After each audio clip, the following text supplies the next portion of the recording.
Hey everyone, this is Zach from Sorry Scout, and I want to talk to you about our Rock for Tots show coming up on January 11th at the Ready Room. We'll be playing with Whiskey and Thunder as well as Space Trucker to raise money for Play It Forward. Play It Forward is a St. Louis-based program whose mission is to ensure each child in St. Louis is provided with the opportunity to discover their musical talents through musical instrument donations, contributions to local school music departments, and local promotion of youth music arts via shows and events.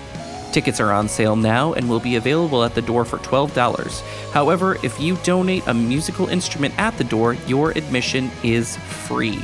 Hope to see you there.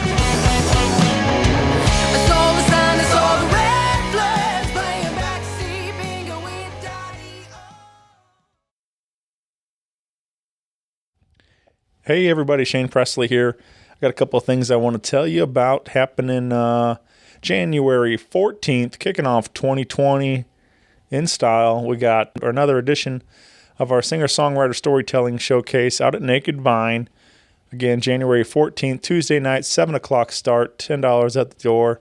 And on stage will be Ethan Jones, Lisa Houday, and Chris Curd. Do not miss this show. It's going to be a whole lot of fun. If you haven't been out there yet, these are a really good time. You can bring your own food in. You can. We got plenty of wine, whiskey, tequila, and local craft beers for you. So join us at Naked Vine on January 14th. But you can stop by Naked Vine anytime. You can find them online at nakedvine.net. A lot of good stuff coming up on... Let's see, Thursday, December 19th, Phil and Carson of the Scandaleros will be out there. Friday, December 20th, John Bonham and Friends. And Saturday, December 21st, Scrambled will be taking the stage. Again, all that nakedvine.net and Facebook, Twitter, and Instagram. Get plugged in and come out there and see what it's all about. It's a true hidden gem out there in Chesterfield, Missouri. A lot of good times out there, so come on, check it out. Also want to say a quick thank you to Heil Sound. I'm recording this intro today on my Heil microphone, and I've been loving their products. And I think you will too, so check it out, heilsound.com. Also, big thank you to Roughneck Beard Company, my latest sponsor.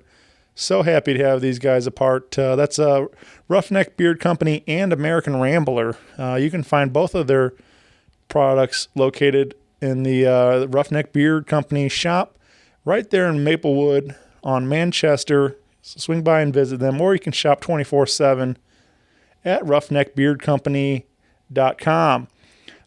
Be sure to enter my promo code RPP15 for an exclusive 15% off during your checkout online. So, but yeah, swing by, visit them, tell them Shane sent you. They've got all kinds of cool stuff out there for anybody. But if you got a bearded guy in your life and you want to surprise them with some gifts, maybe make some nice stocking stuffers, throw in some beard oils. We're got a lot of great balms and all kinds of different things.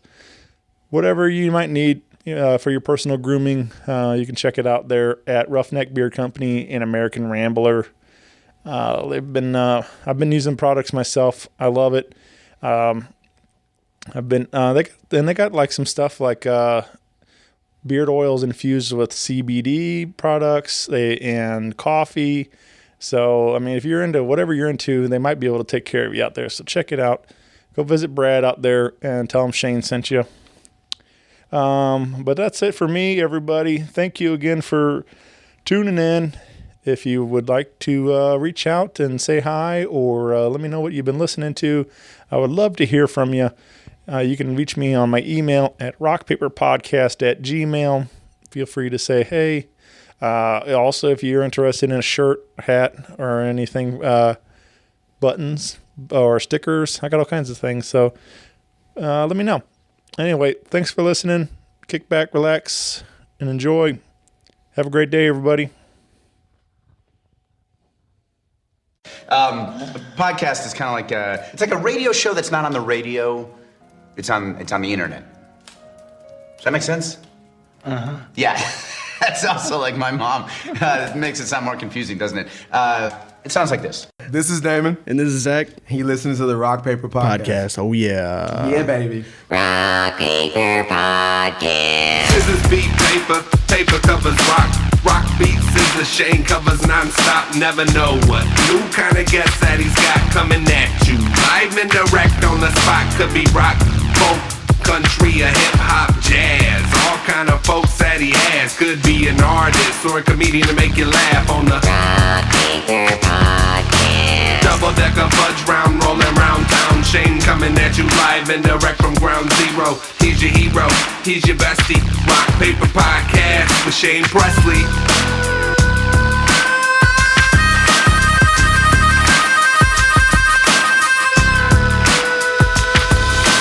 Rock Paper Podcast. Hey, everybody. Shane Presley here, Rock Paper Podcast, coming to you from St. Louis, Missouri. Live from the Livery Company down on South Broadway with Hunter Hamilton. Yeah. Welcome to the show, my friend. Well, thank you. It's good to be on it. This is cool, man. I start a lot of these this way. Anybody that's been following along, I mean, they probably hear me say it hundreds of times now. But what I love about doing this show is it continually introduces me to new artists or new to me artists doing things in our city. And that's the case again today. This is our first time really hanging out. We just... I think we've been Facebook friends for a while. We properly met at Old Rock House. Yeah, at the Old other Rock night. House for that for your mom's benefit show. Yeah, and Yeah, then that was a great show. I really enjoyed it. we talked a bit at Old Rock House again at the Fighting Side show and stuff, and like Yep. and Old Capitol and Craig Gertis and Oh, yeah. it was a good show. Those are some good bands. I really enjoy them. That was They really. with a holiday honky tonk hootenanny or something they called it. Yeah. But yeah, man. So we've been kind of crossing paths, but we never had a chance to sit and actually talk much. So that's what this show is good for. It allows me to get to pick your brain a little bit. Absolutely. Yeah. I'm really glad we finally got a chance to do it. You know. Yeah, man. Well, so you're a name that's I've been seeing popping up a lot. I keep an eye on a lot of the calendars, and you've been very active. Playing around town a lot, and so that's usually how this goes. Is like I see people out there working, and I was like, well, I want to get to know what's going on here. So, tell me, man. Like, I guess where does this all get going? Are you born and raised here in St. Louis? And Oh no, I was born and raised far from St. Louis. Yeah. Not that far. I was originally born in Oklahoma, out on the the plains, a couple of towns over from where Woody Guthrie was born. If you know him, Sure. Yeah, which is cool because like I didn't really get to know too much about Woody Guthrie until I moved down to St. Louis, and it was cool. He's been a great influence on me, that kind of thing. But no, so I grew up. I moved down to Norman, Oklahoma, eventually, and went all through elementary school and middle school and everything like that. And then my parents moved up to Colorado, Boulder, Colorado. So I moved up there as well and started high school up there. And that's when I really started playing music around. Got together with a couple of bands, that kind of thing, and eventually formed my own band. And then I was hanging around there for quite a while, and then graduated or whatnot. Spent a decent amount of time playing after, trying to like really figure out what I wanted to do, with my whole life. I knew I wanted to do music or something like that. But yeah, and then somehow or another, I found my way down to St. Louis. It was a good thing. Yeah. So the family's still in Colorado then, or? Yeah, they are indeed. They're living up there doing that kind of thing. I moved down here because the band I was playing with, we were playing real heavy in Colorado, right? And it was the Hunter Hamilton group. It had a different lineup than it does now. But we were over there and we were running as a three-piece, drums, bass, and guitar, doing like Hendrix covers and things like that, and trying to write some songs. And not last summer, but the summer before that, we got together a little album. We went in and like finally got some money, and we cut the record, and it was cool. We did it mostly live, 10 hours or something like that. We were on some heavy studio time, so we got it done, and it sounded pretty good. So we started sending it out, and I have a lot of family that's from St. Louis and everything like that. My dad grew up down in southern Missouri, so I had a lot of connections up here. and I was trying to like, tour around this area and not just in Colorado and everything. So we got a little tour together and used some of those connections and came down to St. Louis, and we played like a good week's worth of shows down here. And I already knew I wanted to move out of Colorado. I had been there too long, and played all the places I wanted to play, and it was like a scene, but not anything like St. Louis is. Yeah. Yeah, and as soon as I got down here and started like, going around like listening to the other acts, I went back and I was like, well, I guess I got to move down to St. Louis. It was really weird to me. It was like there's no other option to do that. Right. Yeah. So how long has that been now? It's been a year maybe. Oh wow. Yeah. I haven't been down here for that long. I just fell in with like some real good people that are playing all around.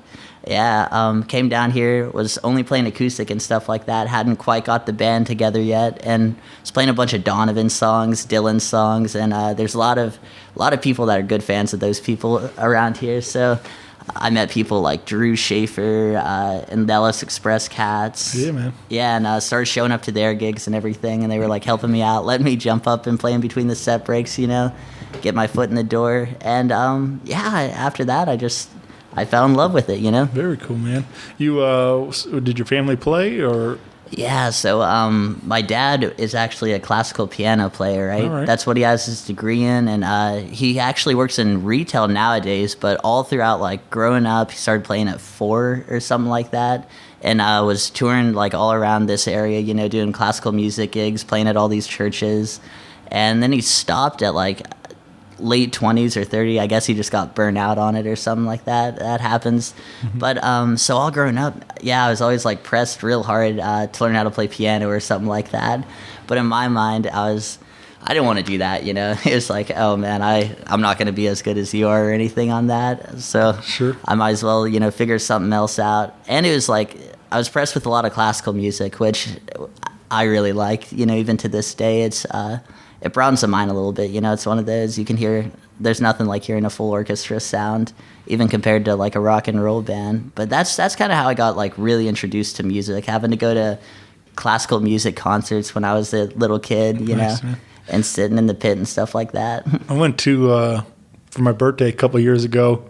I went to see Amos Lee at the Powell Symphony Hall. Oh, very cool. And he's one of my absolute favorite writers. And he came out and like his first set he did like a handful of them, just him solo acoustic, and then the band joined him, drummer, bass, and guitar player I think, and then they played that way, and then they took a break, and then they came out back with the full orchestra and played a bunch of the songs, and I was just like, this is amazing, man. That's incredible, isn't it? Isn't it just so cool when you like hear a full orchestra when it hits you? Yeah, I mean, and then there are obviously songs you love, but it's like it's totally different hearing such a huge sound with it and stuff. But it was really something special, and so I splurged and got myself front row seats for that night and for my birthday, and it was a good one, man. Yeah, I had a grand old night, that kind of thing. Yeah, that's so very cool.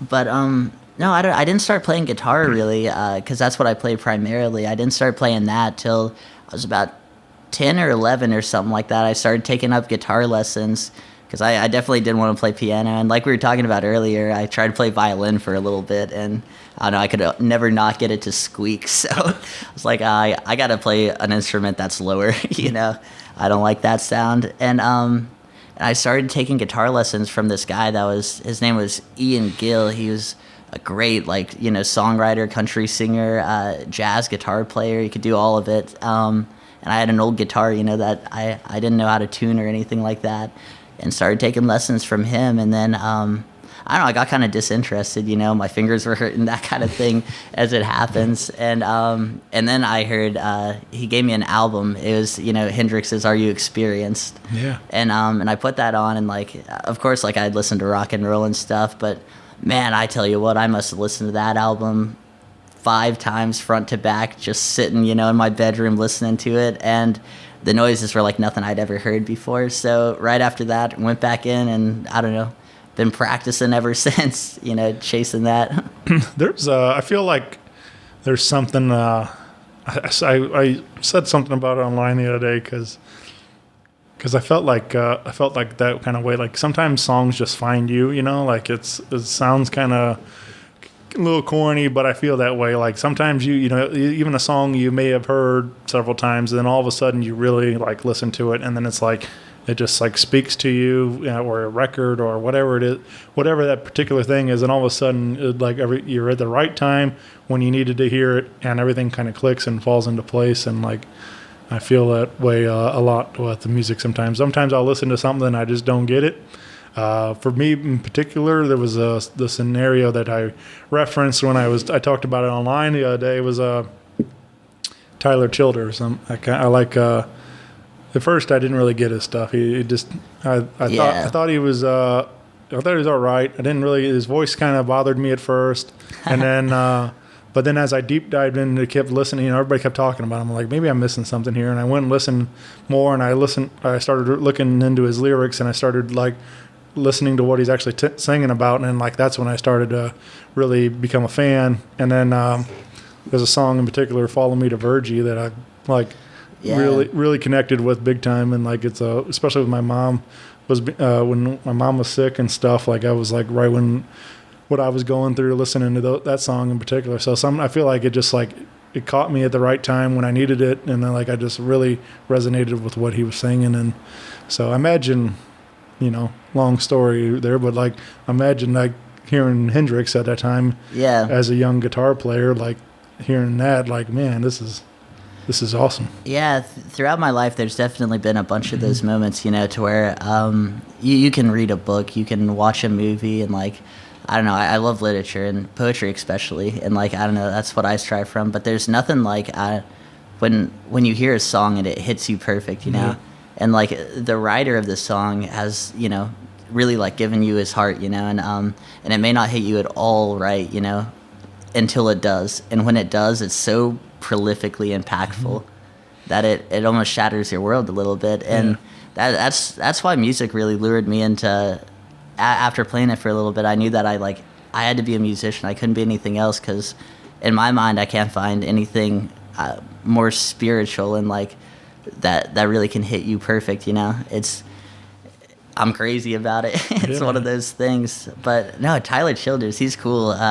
His new record really took me by surprise. Sure, yeah, man. I mean, they're all good. Like, I mean, I'm a big fan of what he's been. Like I said, took me a minute to kind of grow, but like finally, like I saw him live at the pageant last time he was here in town, and like I was, he's a hell of a show. It's a good time, man. So yeah, I still got to go see a show at the pageant. I haven't quite done that yet. Yeah, there's always there's all kinds of good stuff coming through there, man. So definitely keep an eye out for those. Yeah, I absolutely will. Yeah, but we So I guess you somewhere in there listening to Hendrix, you start really getting into electric then, or? That's when my uncle had been a guitar player and everything, and unfortunately he like passed away when I was a bit younger. But my grandma had like all of these old like I don't know, you know, Les Pauls and everything like that. So every time I'd go over, you know, I'd like to play him, and she's like, well, you know. Before I give you any of them, you got to actually learn how to play guitar, you know, that kind of thing. And for that Christmas, I was going into a lesson, and I had to go to school, right? So my mom grabbed my guitar and threw it in her car because she was going to take it to where I was having my lesson when she picked me up.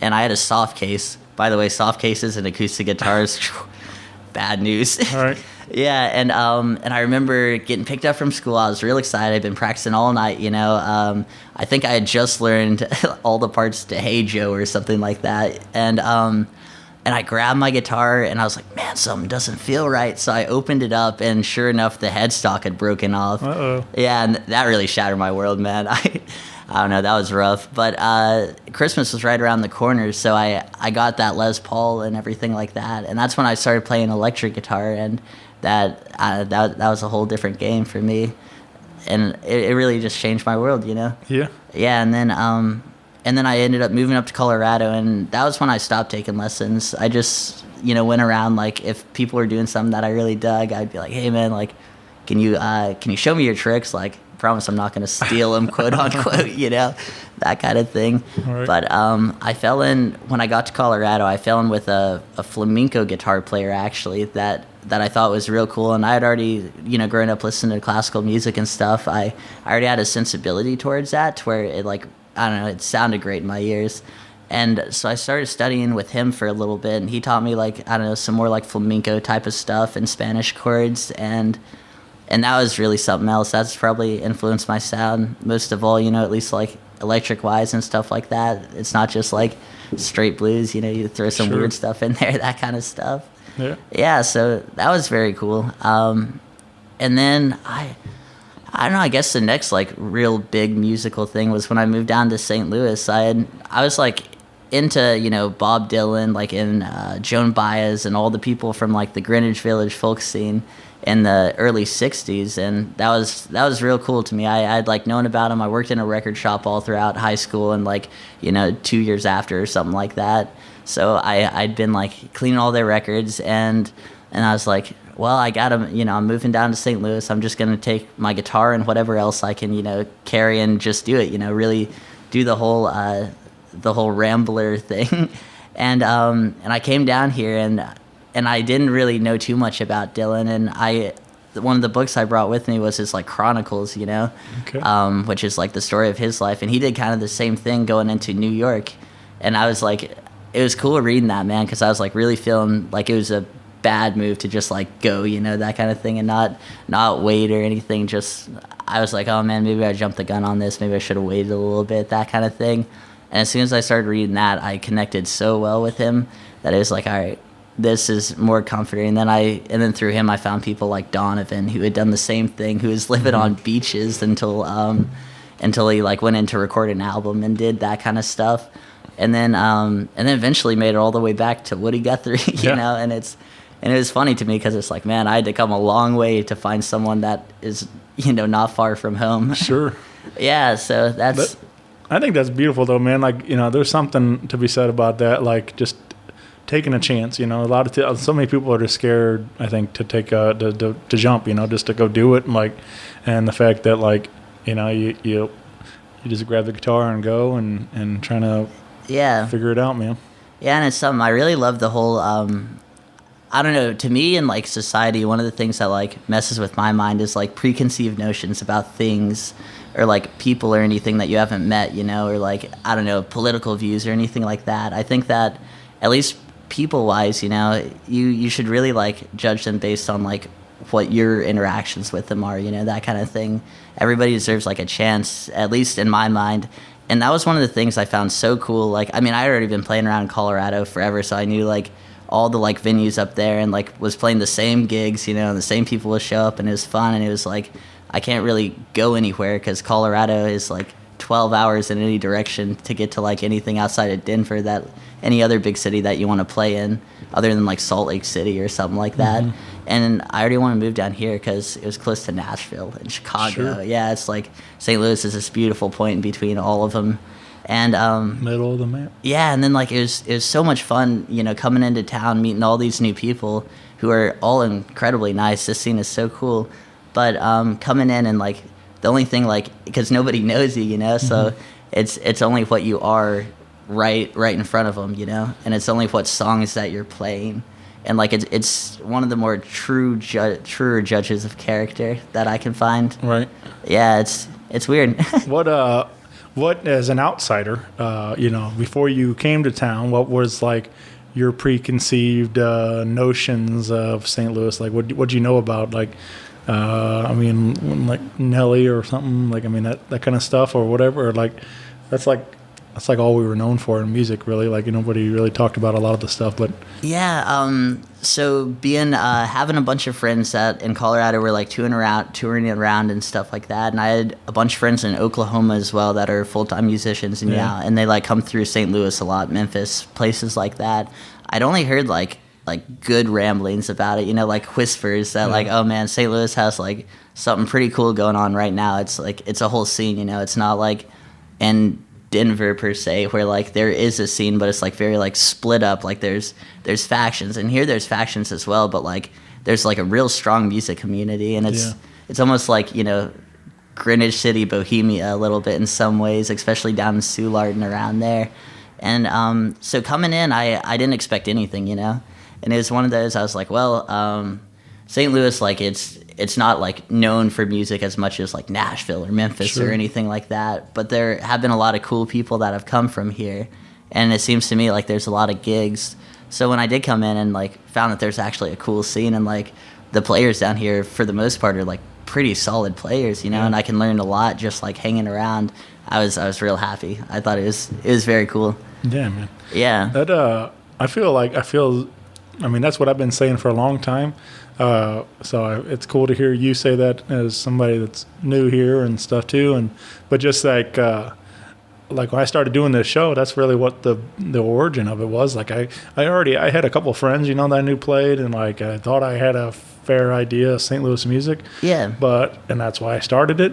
But I quickly realized, man, there was like so much more out there I had no idea about. And the fact that I'm still doing this 5.5 years later and I'm meeting all kinds of new people all the time, like it's like why I keep doing it, man. So it's like it's fun to keep just hearing people's stories and stuff and getting to share their songs. And but anyway, I feel like I've been saying that for a long time, that there's something happening. Something's like, you know, St. Louis has been bubbling under for a while, and like it's just.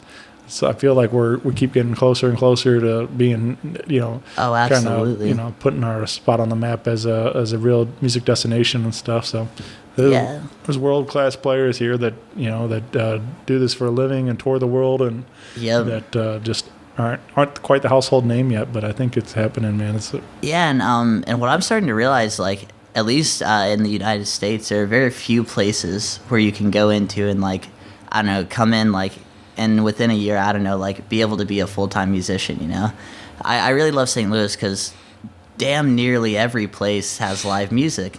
It's one of those things, and everybody's playing it all the time. So, like you do with those, you know, reviews or whatnot, where you list everybody that's playing. All right. It's incredible. There are just so many people playing all the time that you can be like, all right, well, I'm going to go there and hang out and jam with these people, learn a couple of tricks. Mm-hmm. And I'm also going to go do this, and then I'll end the night doing this. Or not, maybe. Then I'll go over to this. And then you can, like, hop around all these places on, like, a Monday night or something like that. And that's very far out to me. It's not just, like, gigging on the weekends or anything. It's doing it, like, full time and, like, really committing yourself to the music, which is something that I really enjoy. Yeah, man. Well, we've been talking a bunch. Let's anybody that doesn't know much about Hunter Hamilton yet, let's drop in a song. This is you did play 2 live acoustic songs here, and these are unreleased, brand new. You've been working on for a bit, but we're decided to call this one "I've Got Songs to Sing." Yeah, it's about rambling into kind of a town. You know, it's very truthfully spoken. You know. I don't know, it's about the experiences that I've kind of lived this past year, so I wanted to throw that on there, you know?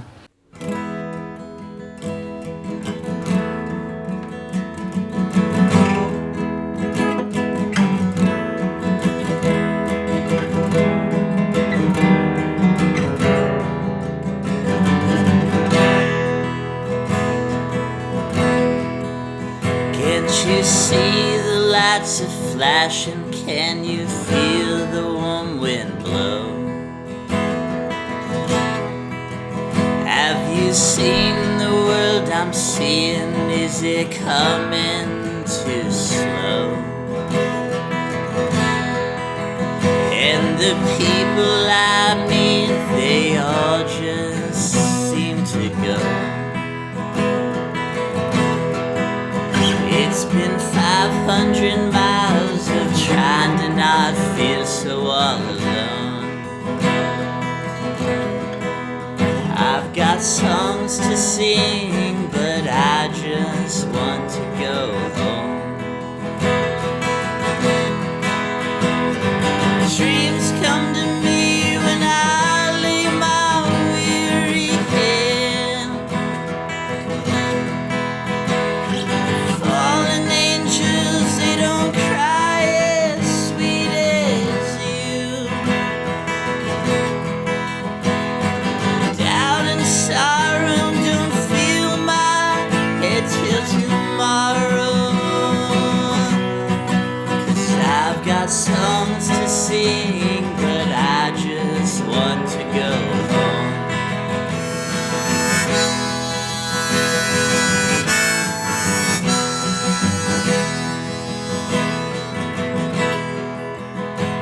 The streetlights don't show me the colors that I need to see. And the music I hear, it all sounds too fake to say a thing. And my mind wants to give, but it's not even been a year. Dreams come to me when I lay my weary head.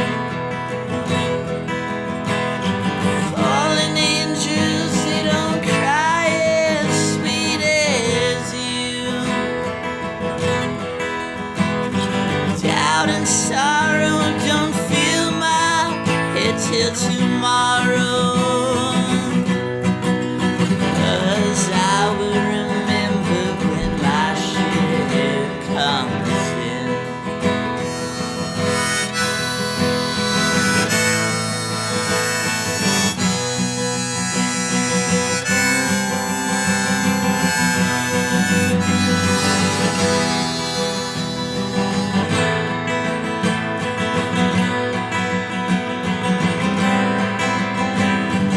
Days behind and days between, the sunlight's radiant stream reflects from her eyes. A creature of the storm, who could have adorned, no seen the love that's disguised by your judgmental lies. She wanders around, never looking down, only above to see what is in store. And she waits behind the rose, a silver ring of promise no more. In my mind it wants to go, but I can still hear it all so. And I only know where it goes. I've got songs to sing, but I just want to go home. And money comes cheap when you're willing to sell your soul.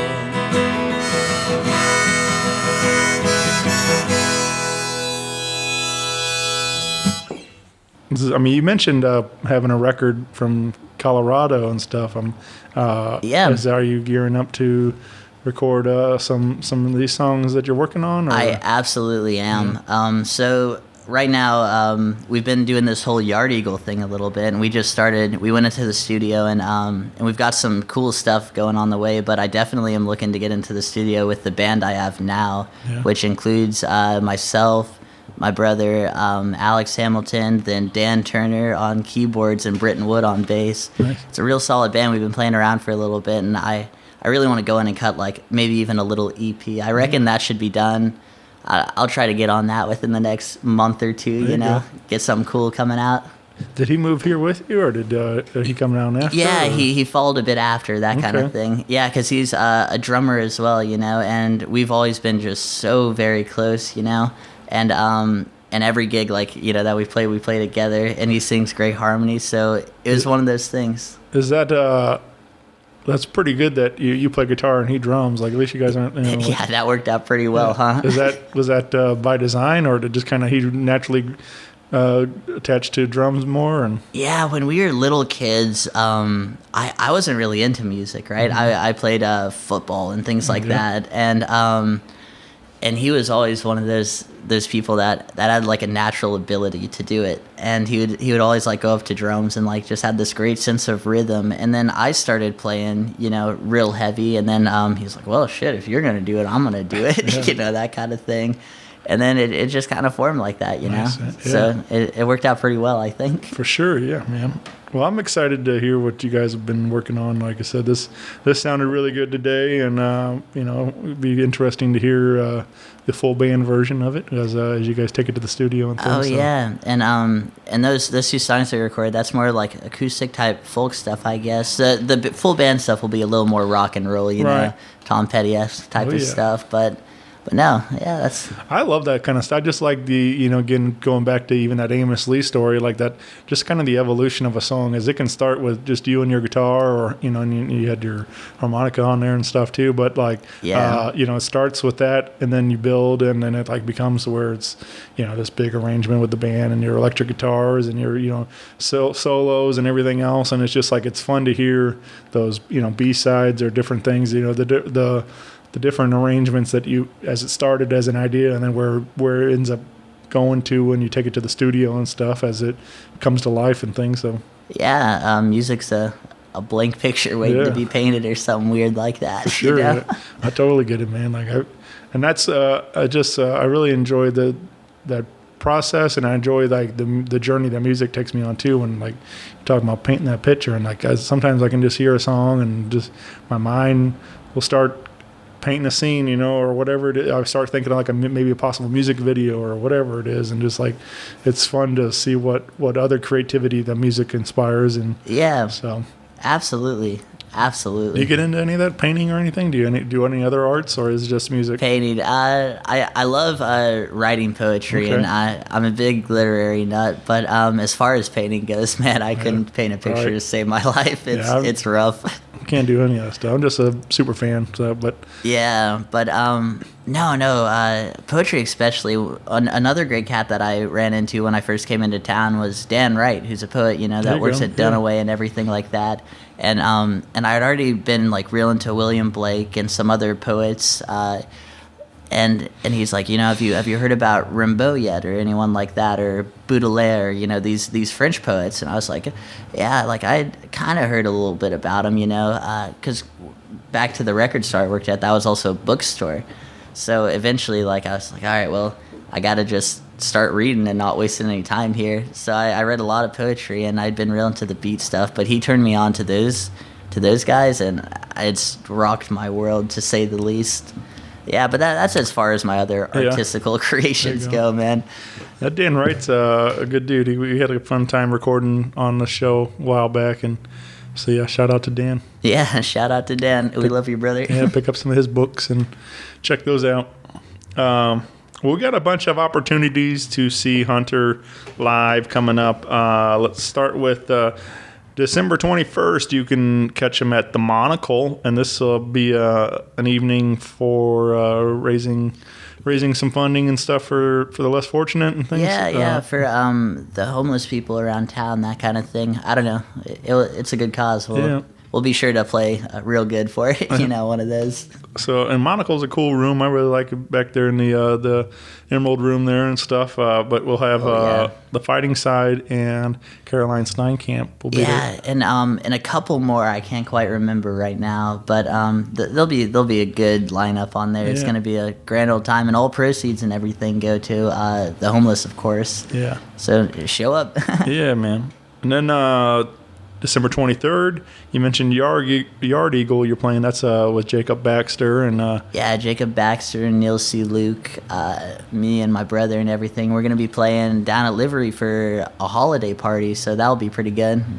Come and usher in Christmas and everything like that. Yeah. And then on December 26th, South Broadway Athletic Club. This is a big old post-holiday show with Nick Gusman and Brother Francis and the Soultones. Oh, yeah. And that's Hunter Hamilton Group? Yep, that's the Hunter Hamilton Group. We'll have the full band for that one. I'm really excited for that show. Yeah. Nick's another great songwriter that's really pushed me to write some good songs. Two of my favorites in town for sure. They're both incredible acts to see. I told Nick, though, that Dear Hard Times record, it's so good, man. I really his songwriting, and I told him he's like one of my, all-time favorites. Not just St. Louis and stuff, but that record really hit home for me and stuff. So it's great. It's so good. Yeah. So come out there if you don't know Nick Gusman and Brother Francis and the Soultones. You're gonna learn. It's gonna be a good time. You're gonna learn real fast, man. And then January 3rd, kicking off your 2020. You'll be back YardEagle at Venice Cafe. Absolutely. That's going to be a big old time. We might even have some recordings or something special we've been working on to present over there. or we might not come out and see, one of those. Yep. But you can get plugged in with everything Hunter Hamilton Group on Facebook and Instagram. You can find YardEagle updates on Facebook as well. And let's get involved to see what we got some things cooking here. So yeah. So let's drop in another live acoustic jam, and this was a song called. The working title, we're going with No More Tears right now? No More Tears. We'll go with that one. Yeah. I wrote it not too long ago and want to try it out. Yeah.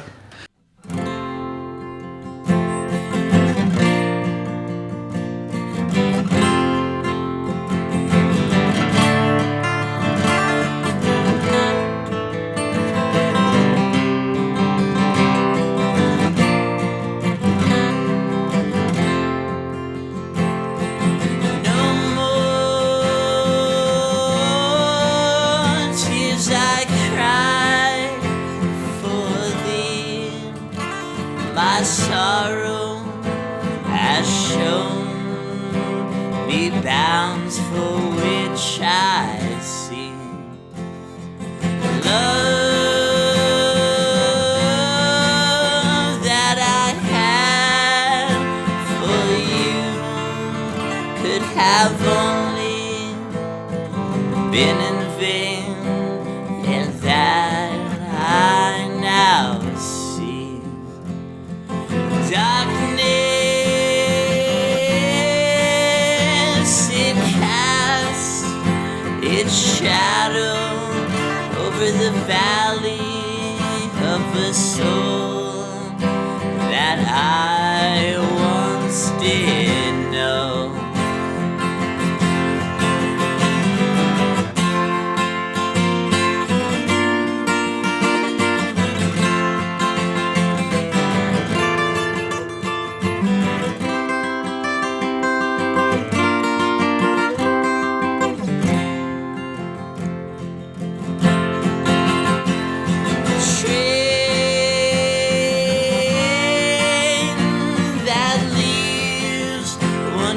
Take me to girl that I once did know. So go, won't you leave, won't you go? Can't you see I'm standing here down on my. And now, how's this work for you? Like, is this like you just kind of get an idea, and then, or does it? You start with lyrics mostly, or does that, and figure out chords, or how do you? What's your process like? It changes time to time for me. I've never been able to just sit down and write a song. Usually for me, if I come in with the notion like, all right, like, well, I have to write this song, I'm gonna do that, then. Whatever like muse you're trying to get in touch to, like I feel like I force it too much and then the song's never good. So for me, it like I know it can be like while I'm like jamming another song or during a gig, I'll have an idea on the way chords work, or I'll write a bunch of lyrics, and it just differs so much. Or I'll just sit down and like just start playing and write it in like 10 minutes, and then I like that a lot, but it doesn't always work like that. Yeah, that's what I've heard like from a lot of people, like those songs that you can write in 10 minutes are the ones like that are hits, and like it just catches you and it pours out, and you got to keep up sometimes trying to write it down and stuff, and like, but those are sometimes rare, it's hard to sometimes, but if you force it, then it's like, then you lose it. Yeah, then it sounds forced, right. Yeah, it's one of those. So yeah. Well, I had a couple of questions I want to ask also, just some random things to get a little more personality from you. And let's go with first celebrity crush. Is there somebody comes to mind? Oh yeah, let's see here. It was probably like Selena Gomez, I guess it would be, or however you say her last name. Sure. Yeah, when I was growing up and stuff, she was like all over. You couldn't get away from her, and I was like, man, like that's a crush. I like her. Oh yeah. What's a song that always gets stuck in your head? Oh man, there are a lot. I don't know. A lot of the early Beatles stuff, just because of the repetition and things of that sort, those get stuck in my head. They're definitely catchy. But maybe, I don't know, especially right now, maybe like Jingle Bells or something like that, you know? It's hard to get away from that one, man, I tell you. 'Tis the season. Yeah, it is the season. That's, how about something you've tried but will never do again? Oh, if I can not do it again, that would be preferred, but probably working in a kitchen. When I first got to St. Louis, I was doing that, and it was all right. I got free food and stuff like that, and I was working, you know, at a real great place, but gigs started picking up, and like I just didn't like that at all. It disinterested me, and me and my band were actually playing Del Mar Hall earlier in the summer, and it was a day before we did that gig, and I was cutting something, I forget what it was, and gashed my thumb open, and then had to get like 3 stitches in it or something like that, and then had to play the gig the next day, and that was terribly unfun. So that's definitely something that I gave it a good darn shot and won't do it again if I don't have to, you know? Yeah, man. What's your strangest fear? Mayonnaise. Mayonnaise? Yeah, there are only a couple of things in this world that scare me, and it's snakes and mayonnaise probably. I don't know why. I can't stand to look at it. Like, do you ever watch Jackass? Did you ever watch those? I sure did. There was that guy on there, Ray Keon, who was like afraid of mustard. Oh, and yeah. I thought of that when you said that because like I think they like spent like their whole like thing like trying to like cover him in mustard and stuff because like he was like freak out about it and stuff. So, well, that's funny. That's pretty funny. Yeah, those guys were pretty silly. Yep. What's a movie or TV show you wish you were in? Oh man, I think it'd be cool to be in Sherlock Holmes. That would be sweet. That would be a lot of fun. Yeah, to be like an investigator, but like the older ones, you know. So like just in to join them, or not to replace one of them, like or. Oh no, I'd have to replace Sherlock then. It'd be a full thing. Yeah. The Hamilton and Holmes. Yeah, Hamilton Holmes, man. Still works. Yeah, man. I don't know. I always like think about that, like even as like game shows and stuff. I think like I've been like, there's so many of those like I'd be fun to be a part of. You know, just I remember as a kid I used to watch a ton of those like Nickelodeon ones, like Double Dare and stuff, and like that. And then I was like, yeah, man, that'd be fun to be part of that someday. But that would be, man. We need to start a rock paper game show. There you go. That'd be cool. That or even Price is Right or something. I mean, like spend so many mornings homesick from school watching that and stuff. And yep, I feel that. Is there a song you wish you wrote? Yes. Yeah, you got one in particular? There's a lot of them, but I'd say the one that comes to mind would be. Not to bring up Hendrix again, but it would be Bold as Love. Okay. That song's just so cool, man. The use of imagery, the way it's arranged, like, and even the title, Bold as Love, like, and it ends off his second album that he ever released. You know, he only released like 3 actual studio albums, but that song, just the way it sounds, the way it is, I don't know. That song's one of those that like really makes me feel something. Yeah, man. And a lot of envy towards that song, you know. Sure. Yeah. That man. That it's definitely a good one, and then big shoes to try to fill something like that. Like, I mean, he's one of the best, but it's all, like I said. I mean, I think it's cool that you have like people like that. You know, obviously we mentioned a bunch of great names. You know, you have these people that you admire and you look up to and stuff, and like you bring all those pieces, then they make up Hunter Hamilton. You know, it's like you make do your own thing with it and stuff, and you know, obviously not trying to be Hendrix out there or Donovan or Dylan or whatever, but you're just doing your own version of all that. Yeah, just trying to see how weird they all sound mashed up, you know, sure, and try to throw a little bit of me in there or something like that. Yeah, man. Yeah. Well, that's again, come on out to some of these shows. We got a lot of opportunities to come see Hunter, and hopefully we'll get that some of those recordings together soon, man. That'd be that'd be cool. I think it'd be great to hear some of the new band together, and yeah, it's a real tight group. I'm very excited about it. It'll be a lot of fun. Yeah, man. Well, big thanks to Livery Company for letting us hang today. Come on down here and visit them on South Broadway. We got a lot of good music down here. I know Jacob's here like every Tuesday, and yeah, tonight, as a matter of fact, I'm gonna slip down and play after this. It'll be a good time. Yep, and then we got all kinds of things. So keep an eye out for their calendar. Get plugged in and come on over. Absolutely. Well, thank you very much, Shane. Man. Thank you, Hunter. This has been cool, man. I'm really glad we made this happen. And like I said, I look forward to seeing what's next for you guys. And I say we do this again very soon, my friend. I would agree. All right. All right. Thanks, buddy. Yep. Bye, everybody. Rock Paper Podcast. Rock Paper Podcast. Rock Paper Podcast. Rock Paper Podcast. Well, yeah, that was it.